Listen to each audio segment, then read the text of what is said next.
Hello, happy Friday, February 16th, 2024. I just had a session a bit earlier with one of my orientation clients, and these sessions are so powerful. I love them. I just adore them.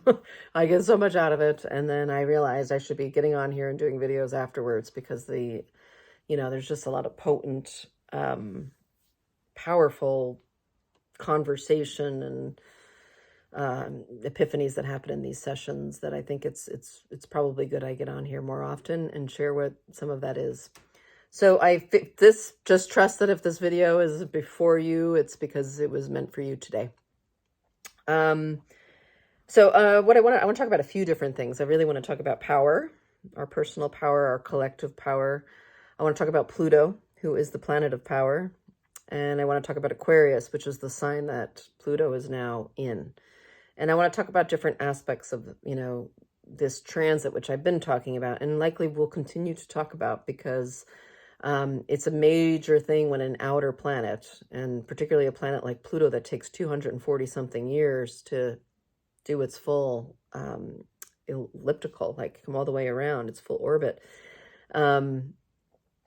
for it to come back. And so when it changes signs, it's a big deal. It only happens 12 times in 240 something years. So we're in a period right now where it's doing that. And it's the first time that it's going to be in Aquarius in our lifetime.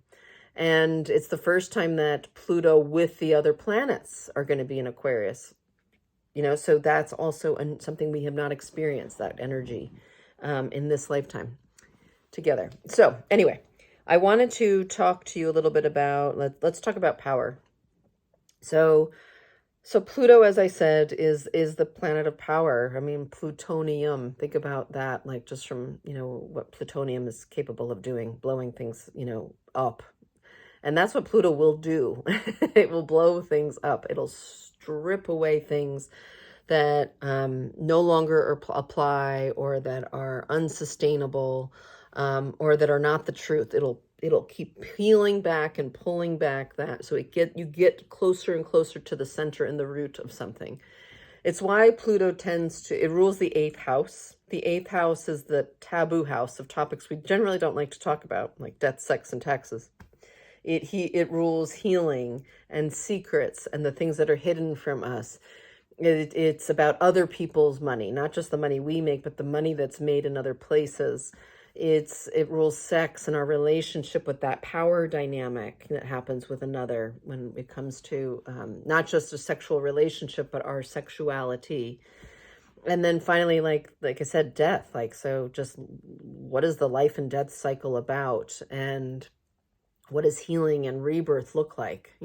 So these are the topics Pluto deals with. And everybody's got Pluto in their chart somewhere, and it's focused in some part of your chart. But when it's doing something in the sky, it impacts everybody, like in the moment, right now where it's doing something, which is it's between last year and this year going to be going between just a few degrees, but it's in between two signs.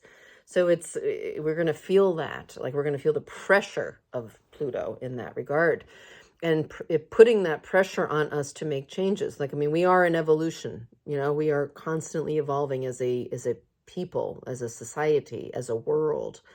Obviously we can talk about different ages in time where this planet has looked a hell of a lot different, ice ages, and like where there was no life on the planet. So we are talking about, though, in this case, what is it to be, what is the power, like human power? What is the power of human on Earth? What is the power of this moment in time where humans are on this planet? And what is their role? So what I want to say about, we talked about Pluto, but we talk about Aquarius. Aquarius is an interesting sign. So it's been in Capricorn, Pluto, which is an earth sign. It's a cardinal earth sign, which is about like wanting to initiate something, laying down foundations, doing things like that are hard, but also doing things like in a smart way. Like Capricorn is the sign of striving. It's the mountain goat that's going to keep scaling that side of the mountain until it gets to the top. It likes hierarchical structures. I've got power over you, so you do it this way. It likes that form of organization in that way. Aquarius, not so much. It's like we are in a circle. You do not have power over me. I do not have power over you. Together, we have power because I can do this thing here and you can do that thing there. And together, when we bring those things together, we help a whole lot of people. And so this is the major shift that we need to go through as a society, but also personally.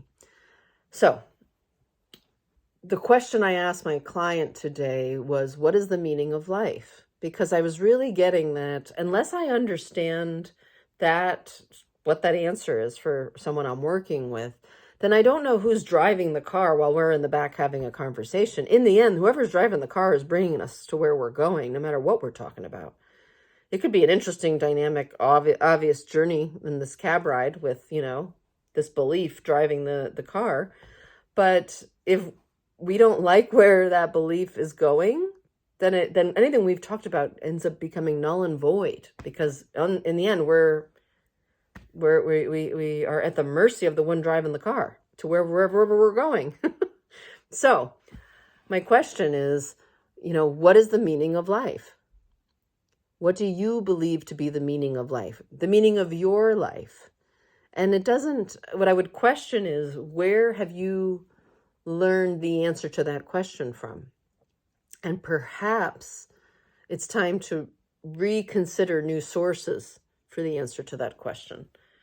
That perhaps up until now, a lot of us, as a way of life, you're born and pretty much you're told how to live, whether it's from a parent or a guardian of some form, or your schooling and what you're told to do. And now all the way down to each grade, this is who you should be, where you should be at by this time, all these rules.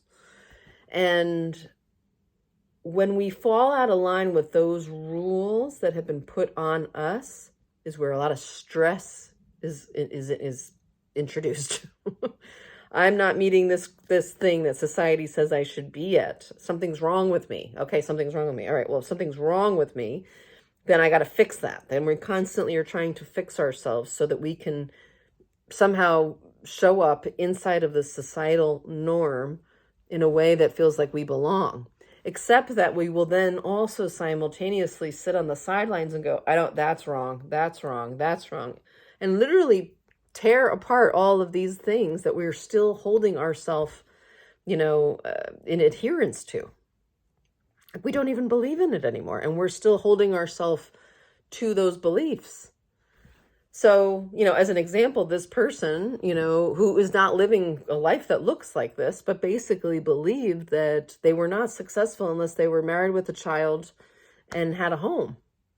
Without those three things, their self-worth was not intact. And yet, if you talk to them day to day, they would never, ever talk about any one of those three things being important. They just wouldn't, because they've got all these other things that are very important to them that they're working on. But subconsciously, marriage, house, career, child is driving the car. And so no matter how interesting these conversations are they're having every day, if what's driving the car is this belief, you're going to keep arriving to a place where you never have what you think you're supposed to have, and you're always behind, and there's always something to fix. And why are you not there yet? So I pose that question for you to ask yourself. What do you believe is the meaning of life, and particularly the meaning of your life? I'll share with you, at least for me, mine right now. The meaning of life is growth. It's, like two things. Like, I'm here to grow, like to come into this life one way and leave another way. Meaning that inside of me, like who I know myself to be, goes through so much change that I'll have lived 1,000 lives in one lifetime. That's the meaning of life to me, is to see just how dynamic life is. It means for me also to embrace what it is to be human, as well as a spiritual being. I'm both of those things. And as a human, there's things I get to do. And as a spiritual being, there's things I get to do. And there's a lot of times that we get confused about those two things. For instance, it's only us humans that have all these emotions. And, you know, like, it's actually an opportunity to experience emotions. That's part of the coloring of our life. You know, if we're just sitting at a comedy show and no one is laughing versus a room of people laughing, same joke being told, but people laughing or not laughing, is a color. It's a way that that experience felt. Either it's going to feel so awkward and like get me the hell out of here as quickly as possible, or oh my God, I could be here all day because this feeling feels so good to be laughing with these other people, you know? So, I digress. You know, one of the things that I think is important is for you to decide, you know, what that is. And for me, what I've decided for myself is gives great meaning to life is to go to all of the areas that a human can go. Not the ones that my mother and my father told me to do, or the schooling told me to do, or even my mentors or siblings or partners or whoever has told me that I should do. Even the people who have my best interest who say, you're so good at this, you should do this. That's great information and it's good feedback. But in the end, we are the ones who ultimately have to live these lives and experience these lives. So you want to make sure that you are aligned with a belief that empowers you into wanting to live. If your belief is that you have to acquire a certain amount of wealth or, you know, children or a marriage or this or that, and it's just like ticking the boxes, chances are those things are going to bring you to your knees at some point. No doubt, if it's just about checking the boxes. But if it's coming from a place of, I want to have this experience and I want everything that comes with that experience, don't expect to get into a marriage without considering divorce, because that's what it is. When you say I'm getting married, you're saying I'm committing to you, which basically says I will not divorce you, except that we live in a world where you can get divorced. So you're always entertaining these questions. No differently than if you're living, then you need to entertain the idea of death. And if you're going to die, then you need to entertain the idea of life. When life is threatened by death, we take life so much more seriously. When we realize we are a being that is one of the very few that has these five senses in the way that we do, and the emotional bandwidth that we do, and the memories that we do, why would we not be exploring that more? Why would we not be enjoying that? Why would we not say what an opportunity it is to get to cry today? Because whenever I cry, when I'm done feeling crying, I never feel better. You know, it's like when a runner says, of course I'm going to go run because I know what that runner's high feels like. And that is worth it. Just like a surfer, the amount of times the surfer really gets to like ride a wave that feels a certain way is infrequent compared to the amount of times they're trying to accomplish that feeling. So a shortcut in life is to decide on what is the way you want to align yourself and always be doing things to help bring yourself into that vibrational state. So for me, that has been a process of, it's like, I've learned like that creativity is my impetus. When I'm feeling stuck, I have to get creative. Whereas my old paradigm was, I get to be creative after I've done my work. Do you know how I never created? There's always work, especially as a Capricorn rising. There's always work to be done, especially as a Taurus sun and, you know, moon. We just like to work for the sake of working. So that was not a way to fulfill my dreams with that alignment. And why is it important to fulfill my dreams? Because that's the possibility of life. That's an opportunity. I'm being given an opportunity to show myself, and by virtue, other people as well, of what is possible as a human being. And that is what is interesting about being here on this planet at this time in these paradigm shifts, because we are getting to see things that our ancestors did not get to see. We are getting to experience things they did not get to experience. Now, additionally, there's a couple of things that are happening right now that are important that I think are really bringing this up. So for instance, right now there is a conjunction. And when we say conjunction, it means there's two planets on top of each other. You know, they're at the same degree or within a few degrees, but within a a small amount of degrees. We have, in addition to this whole Pluto thing that's happening, where Pluto has moved out of Capricorn and is at the 0 degrees of Aquarius, we have all these inner planets, which in my last video I talked about. First, it was the sun. The sun came in with Pluto into Aquarius at the same time. Then the moon came through. We had a new moon last week in Aquarius. We had Mercury come out of Capricorn into Aquarius. Then Mars, which is happening right now. And between today and tomorrow, it's Venus. So all of the inner planets, the planets that help us understand who we are as individuals, have been for the last 2 weeks having meetings with this existential planet, basically saying, I need to give you some downloads and some understandings of the truth of the new world you're walking into, because you need new tools. You need new ways of communicating. You have new desires. You need to take action in a different way. Your woundedness is going to appear differently than it ever has before. So this is a moment that we're meant to be kind of like paying attention to the vibe, because we are in a new world, and it's like we don't know what we need to get around this new world of Aquarius with Pluto there. What does it look like? And Aquarius is a sign of experimentation, doing new things. It's the humanitarian sign. It cares about everyone winning. What's the point of me winning if no one else gets to be with me? What fun is there in that? You know, like, what fun is it in doing the same things over and over again? No, Aquarius is like, let's be inventive. It's ruled by Uranus, the planet of like lightning and sudden epiphanies. And it's the rebel who's like, likes to shake things up and say like, how about we try something different? You know, like lightning may come down, scare the hell out of you, you know, and it may take that tree down that you were in love with.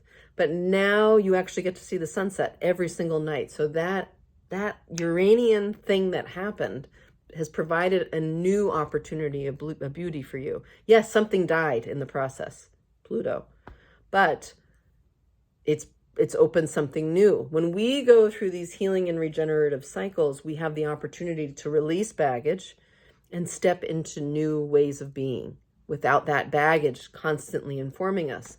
So Pluto is one of those things happening right now. As a collective, we're all dealing with that. And those of you that have any placements in the high degrees of Capricorn or the low degrees of Aquarius are feeling this very, very directly.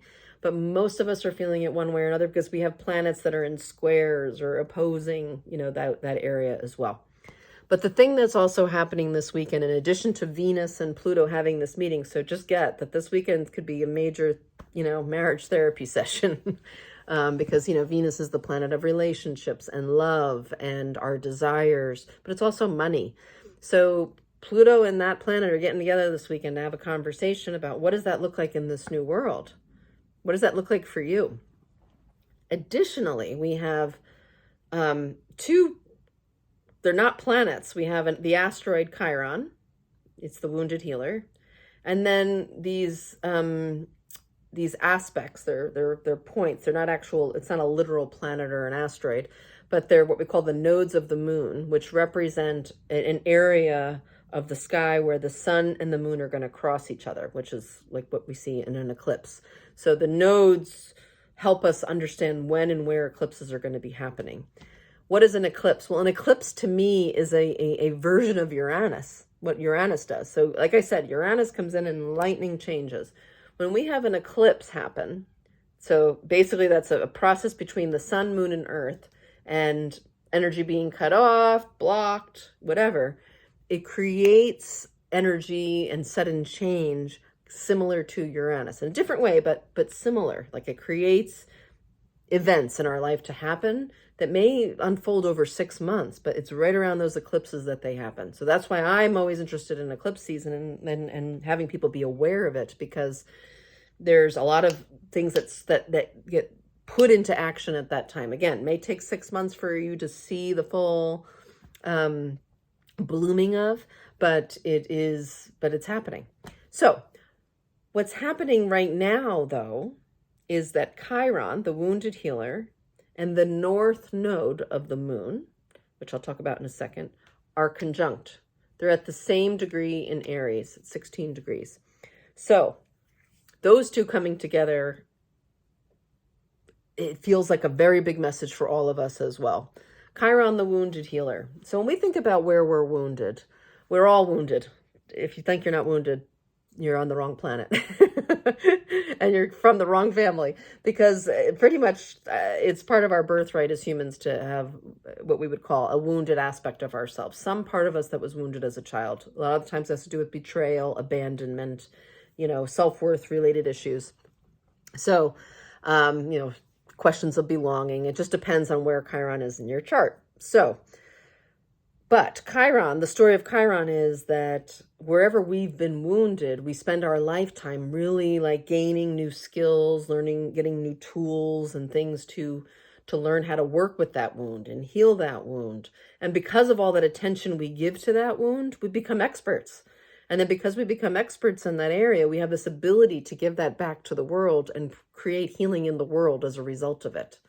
So that Chiron, that asteroid, is having a meeting with the North Node. The North Node is our destiny. So to me, with Pluto changing signs and doing what it's doing, and these two coming together, and then all the inner planets having a meeting with Pluto, which is like, hey, death, rebirth, death, rebirth, death, rebirth, new cycle, like in Aquarius, We've also got in the cardinal sign of Aries, which is about new beginnings, our eclipses are going off there's an axis when it comes to eclipses. So the North Node is in Aries and the South Node is in Libra. That's an axis. They're opposite each other. So the South Node is our karma. When we come into this world, our South Node is all of that energy that we come into. So right now with the South Node in Libra, this would be someone who comes in with a lot of Libra energy, really, relationship oriented, maybe a bit of a people pleaser, sort of a shadow side of that. If they come in with a South Node in Libra and their North Node in Aries, they're learning how to stop putting relationships first and putting themselves first. Aries, I'm going to be the first to do it. They're both cardinal signs, but Aries is a fire sign that's like, I'm here to do this first. I want to do this first. I want to create a new way of doing things. Whereas Libra's like, they're more, concerned with helping others and being in relationship with others and doing what makes other people happy. Again, my North Node is in my chart is in Libra. So I have the reverse of this. I came in with all this Aries energy, which is very warrior-like. Like I'm running forward. I got, my sword in my hand. I'm going to, plunge it at anybody who gets in my way and who's like harming anyone. I'm the great activist that way. I get very triggered. My Mercury is in Aries, pretty much where this thing is going off. And my mouth has gotten me into trouble because it can be very fiery and it can say things that people either don't want to hear, aren't ready to hear, or shouldn't be saying, depending on in the moment of time. But my North Node is Libra.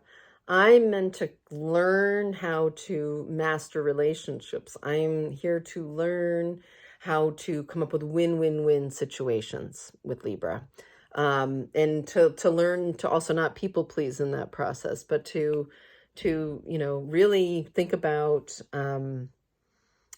like, rather than, when I'm charging at someone with a sword, that's still the son, daughter of someone else. Like, it's like having that understanding about that why would I come and hurt someone who I know is the son or daughter to somebody else?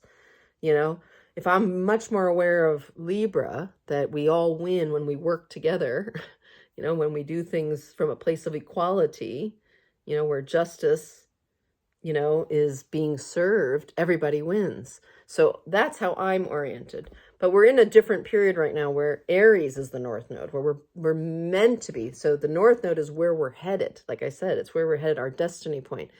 So the North Node is in Aries. It's time for new beginnings. It's time to do a new way of doing this.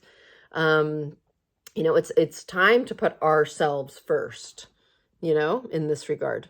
So my point being that the North Node, our destiny point, and the wounded healer are coming together in a very powerful conjunction. These don't happen very often at all. It takes 28 years for the North Node to go all the way around, and it takes 50 years for Chiron to go all the way around. So when two come together, it's a big deal. Like, again, that's happening right now, this weekend. And it tells me that we're at a point where we're finally acknowledging how much we, and I'm saying this as humans, as parents specifically, project our whatever we didn't do in our life onto the next generation. And then, that next child becomes a vessel for you to project those things through. And that's essentially what causes the woundedness. So sometimes the woundedness comes from, again, someone has an alcoholic father. So they grow up with this, and they say, I will never do this because of that. And then they decide, I'm going to have a household that's this way because of that. You know what I mean? Any place where the wound has happened, we tend to go in some direction because we want to avoid that wound at all cost. However, when it comes to the wound, we're here to heal it. We're here to work with it. What about it? If we chose to come into this lifetime, I chose this wound. Why would I choose this wound? If Chiron could be in any house, why did I choose it to be in this house with these themes associated with it? Because you chose it. And ultimately, that is the point of what I want to get at today, is that we are choosing to be here. You may not feel like you are, but some part of you chose to be here at this time for a reason. And we keep forgetting the reason why. And it's important for us to continue to revisit that. And I believe the astrology of right now, with Pluto changing signs and going into a more humanitarian aspect, at the same time that we've got this eclipse cycle that's saying, we first, meaning we need to put a new, start at the beginning. That's Aries. Aries is the beginning of the zodiac. We need a fresh new start. We need to do things differently. We need to set off some changes that are going to start unfolding over these next 6 months. I say all this to say, because when we're talking about Pluto, it feels like death. We are dying. We are dying. We are dying as humans, as we know ourselves to be. We are dying as the society we knew ourselves to be. And where suffering is going to happen is in our inability to let go and to continue to resist where change is trying to bring us. And so I basically am imparting that on you to look within your personal life, because we are all just a page in a huge book called life. And when your page is missing, it's missing. And it's much better when it's present. And sometimes your page being present means you did die. Maybe you were a human that didn't have a lot of time on this earth. But that time on this earth impacted so many people, because that death, let's just call it of a child. When a child dies, it is probably one of the most powerful things that happens on the planet. It shakes people to their core. We believe that children should be able to live for as long as we say so. But if we all just live to a certain age, a pre-designated age, then we would not take our life seriously. We would not, take the mystery of life seriously. And what it looks like to be on a journey of mystery, and what it's like to be to be a person who can confidently say, I don't know, because you don't. Nobody knows. Nobody knows. Nobody knows how this is all going to go. I know a lot of psychics. I know a lot of mediums. They can say all the things they want, but in the end, it's coming through their lens, through their chart, from their perspective. So it's just one of millions, billions. So this is an opportunity for you to get right with the story that you want to tell about your life. This is an opportunity to rewrite your life. This is an opportunity to reclaim your power, or claim your power for the first time if you've never felt you've done before. It is important for you to understand what power means in your life and how to be empowered in your life. It is important to understand what the meaning of life is, according to you, because that is the subconscious driver of your life. And if you're not dealing with what's going on below the surface, Pluto, you are not getting to the truth, Pluto, of what wants to come up and be seen. And trust me, you don't want to keep throwing dirt on top of something like that. You just don't. Let it come up. Because the energy that it takes to keep pushing things down is robbing you of the energy needed for these new adventures that are ahead of you, that you're going to want to be able to take. And some of them are going to be scary because, again, Aquarius is new terrain, new things, invention, experimentation. We need to be willing to do what we've never done before. We need to be willing to question, like good air sign would. The air sign's about the mentality and the mind and how it works. Like, we need this thing to start working in a way that serves people, not in a way that is like bullying people, or like, if I'm not ahead, then I'm behind, which means I got to do whatever it takes to get ahead of you. Like, why? Like, can just fast forward any of these processes in ways that we've been taught to see how easy we get to this place of misery. Because we are the people who need to work together. I can guarantee some of the most, I'm not saying that spiritual awakenings don't happen, because they certainly happen while you're by yourself a lot of the time. But I would say what makes us want to be in life and alive is a lot of the times involving other people. And sometimes that's because of, being involved in some project with someone, or being in a relationship with someone, or, forming a relationship with a newborn baby or child, or, whatever it is. Even I would say that there's so many people that I have told me that one of the most powerful experiences of their life was to be present at the death of someone else's. They learned so much in those few moments that it stuck with them forever. So revisit this with yourself frequently. And please do not spend time with people who are unwilling to do this, because we're between worlds. You need to start acquiring the tools for the world you're walking into, and dropping the tools that are no longer necessary from the world that you just left. And if you keep dealing with people who want to keep dealing with things the way they've always been dealt with, it's not going to be you can do it. Some of you are going to do it. Count on it. Some of you are going to do that. You're going to stay with the old tools. And you will be right about the suffering that comes with that. There will be a lot less exhilaration and enjoyment in your life. There'll be a lot of defensiveness in your life, because you're defending old things that don't actually exist anymore. We have to start understanding we are energetic beings. We are vibrational beings, and we need to understand how we influence things, whether we do something or we don't do something, whether we be something or we don't be, who we are or we aren't being something. Our energy, who we are, and how we hold this vibrational state it's what determines what comes and repels from us. And that's the new mastery level, is learning how to master your energetic self. That's what I believe this chapter is about. And that's what I believe when I look at how these planets have coordinated themselves to all happen at these different times. If I was to say, what is the theme of the North Node, Destiny, and Chiron, the Wounded Healer, coming together this weekend, the same weekend where the relationship planet and the planet of money is meeting up with the planet of birth, transformation, death, and healing. In the sign that's about humanity, humanitarian efforts. So anyways, it's not meant to be a comfortable place, but what's also not comfortable? Doing things over and over again with the same results that are not results you enjoy or like, and the experience sucks. So it's time to experiment. It's time to step into this Aquarian age and start experimenting with your life a little bit. Take some risks. Do something different.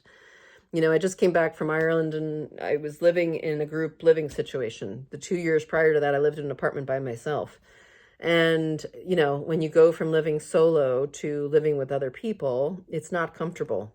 And trust me, it brought up a bunch of my control issues, very early on. And those issues probably led to one of the best relationships I formed in Ireland with one of my roommates. And I attribute that because unless I was put in an uncomfortable position, a place that I don't like being, Was I going to be given the opportunity to look at, wow, I'm a control freak when it comes to this. And wow, when I'm a control freak, how much am I keeping out of my life that maybe I really want in my life? You know, why do I want to live alone all the time? Yeah, I have some control. Yes, I like quiet. Yes, there's that. But I also really like conversation, and I like to hear how people's days are, and I like to hear exciting stories. And I don't always like to go out to have to hear about what's going out in the world. It's fun to have people come home and tell me what's happened. And like, I get to kind of like live through them in that way, because I really just wanted to be inside and spend a lot of quiet time. So, but that isn't how it felt in the beginning. In the beginning, I was like, oh God, I'm living with a bunch of 20, at first it was a 60-year-old and a 23-year-old. So I thought, oh, this is going to be interesting. And it was really an interesting dynamic. But then it went to me and two 20-somethings. And, they taught me so much. One, that I have a lot wrong about younger generations. Number two, that like, I love that age, by the way. Like, I just love working with people from that age group, because they are actually at a point in their life where they're not completely subscribed to, old stuff that they can't let go of. So I feel good as a person who's really interested in, new and what's possible, and experimenting and trying new things. Like, I need to be around people who are willing to do that. And I can't be around people who are unwilling to do that anymore. So I'm saying that to you, as it's just as important who you're choosing to surround yourself with. And for me, as I came back to the United States, I've realized I didn't want to put myself around a lot of people at first, because I needed to kind of just, one, reacquaint myself with myself in this setting. But beyond that, I wanted to be really mindful of like falling into patterns with people that whether that be friends or clients or patients or parents or siblings.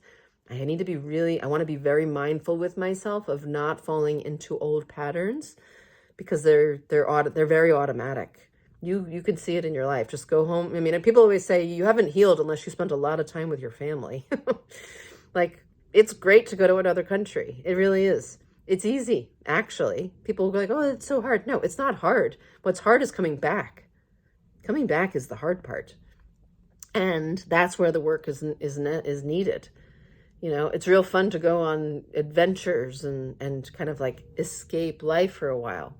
But that's not the work. That's not where the risks are being taken. The risks that are being taken is me coming back and not letting go of the parts of myself that I gained, and not bringing back in the parts that I left behind. Now I've got to slowly watch myself not revert to those old ways, because I'm not committed to that. Okay, this is a long recording. I did not intend for this to go on for 40 minutes almost. So, but if you've come this far, hopefully this was an interesting conversation. I would love to hear how life is occurring to you right now. Feel free to put it down in the comments below. How is this Pluto transit feeling to you, going from Capricorn into Aquarius? As it's hit each planet, or I should say, as each planet has hit Pluto, as it came into Aquarius, so Mercury, Mars, Venus, in particular, how has that felt? Pay attention this weekend, because relationships are going to be what are where this is going to be a little bit more targeted, as well as, like I said, money. And also, what part of you that's wounded are you not willing to transform into an alchemical aspect of yourself? Meaning, you take that wound and you transform it into your greatest gift that you give back to humanity. Like right now, I'm telling you about some of those aspects of me, and me sharing that with you is a way I'm trying to get back. It may not make sense to you, and sometimes it doesn't make sense to me, but then I hear people come back to me and say, I'm so grateful you said that. I listened to that right in the right moment when I needed to hear it. I hear that all the time. And so I don't need to know why. I just need to keep doing that, because why? That makes me feel good to know that somehow me going into these darker places, or these places where I've got to question a lot or be alone or deal with my own demons, is not in vain. Somehow it's going to help other people. But it means I got to do things in a way that's different than the way I've done before. And returning from a trip like this, my first concern usually would have been, I need to get back to all my patients or people that I, was previously, spending a lot of time with before I left, and instead not doing that, actually taking time to go, am I sure that that's what I want to be doing right now? Or did this 4-month period actually teach me something else about myself that is meant to be explored and experimented with, as Pluto and Aquarius would have it? So I don't know what your version is, but I would highly recommend you take some time and really contemplate this right now. It's a really good time for that. I always welcome, obviously, if you're interested in working together, please let me know. Currently, my primary way of working with people is through my program I call orientation. I'm about to start doing mentorship programs with people as well to kind of help guide them through these processes. And I'm soon to have a course that I'm calling Chiron, because Chiron sits in between my sun and moon. All three of them are together in Taurus. So Chiron has been a major theme. It's the wounded healer. I quite literally live the archetype of the wounded healer. And so I love exploring Chiron, and I've done Chiron courses myself, and there's a lot you can discover through your Chiron wound about yourself. And why not figure out about the greatest gift that you're here to give back to humanity, right? So if you have any interest in working with me in any capacity, don't hesitate to be in touch, whether through social media, commenting below, and letting me know ways I can reach out to you. Yesterday, I spontaneously did put up an offer for readings. I only do that every once in a while, and I only leave it up as an offer for anyone who sees it, and as soon as it comes down, it comes down. I basically put it up when I have a little space in my calendar to do it. So I believe it's still up there. And if you get this today, as in Friday, February, I'll honor anybody who reaches out to me by tomorrow night, Saturday, the 17th. If you'd like just a reading that I do, a recording, I can accept maybe 4 or 5 of those, where I do a natal reading. I record it on Zoom and I send it to you so you can listen to it. And one of the ways that I do that is I really educate you about the aspects of your chart in the process, because to me, I'm not interested in, fishing for you. I'm interested in teaching how to fish. I don't have any interest in doing anything for anyone. I have interest in doing things that are going to teach you to do those things for yourself. That's been always the nature of my work. I am not interested in codependency, and I'm not interested in being a savior for anyone. It's not my style. My style is to be surrounded by a lot of empowered people. So if you want to be a part of that in any way, reach out and let me know. In the meantime, I really hope you have a wonderful weekend. Please pay attention to yourself and your needs, and do what you can to stay on your path, and do the best you can to stay off the path of, what society is putting on you, because it's not working. If it's not obvious, just look into the collective right now and tell me who that's really working for and how few people that really is. Okay. Be well, happy. So again, just, we're going to be having a full moon coming, I believe, next week, which I'll come back on and talk about. But between now and this weekend, like I said, be with this Pluto and Venus coming together, as well as Chiron and the North Node in our destiny point. Ask these bigger questions of yourself. Lots of love to you. Ciao.